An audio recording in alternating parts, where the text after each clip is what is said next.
Welcome to this courageous conversation.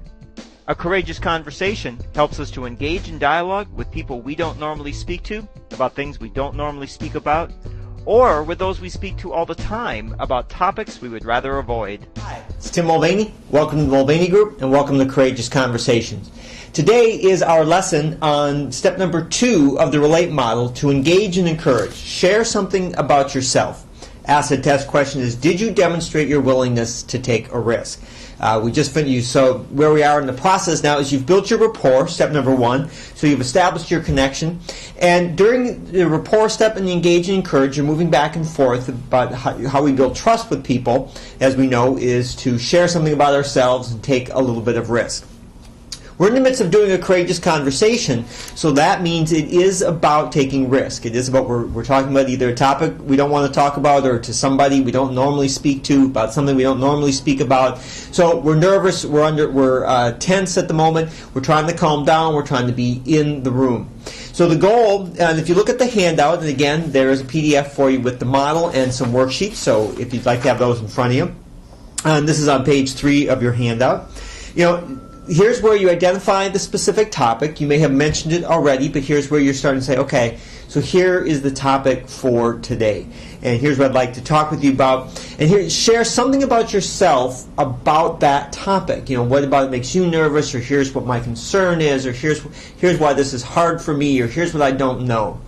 And it isn't, you don't want to set it up so that person's got to defend something, but just expose yourself just a little bit, because that's the goal. If we want to take the conversation to a deeper, more meaningful level, I have to be willing to take a risk too.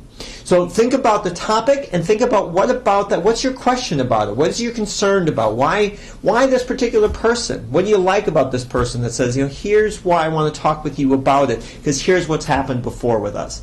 The goal here is the bigger risk you take as the initiator of the conversation, the deeper the conversation is going to go, and the more risk there is to take. Because what we know about a courageous conversation, the person on the other side is also taking a risk. They're taking a risk by just being willing to be in the conversation with you. So if you can demonstrate to them, it's like, here I'm willing to expose myself a little bit. And I don't mean, it's not like, okay, here's where you share your single most embarrassing secret. But it is about, here's what I don't know, or here's what I'm trying to find out, or here's why I'm having this conversation with you. Risk for the courage is primarily in just being willing to stay in the conversation, to be in it, stay in it, and make some mistakes through this conversation.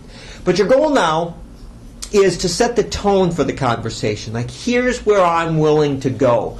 And you may need to take a little more risk than the other person. And so those are some ideas on how you can engage, encourage, and be willing to take a risk. Our next lesson will be about how to listen, so how to hear their responses to our as you open up the conversation. And then we'll go from there. So this is Tim Mulvaney. Thanks very much. Again, take some notes, jot yourself some out. You can listen to some of the podcasts. You'll hear some ideas around this. Also, how people actually used it, as well as, if you want, send me a note and I will help you out. So thanks very much for listening, and I look forward to talking to you soon. Bye now.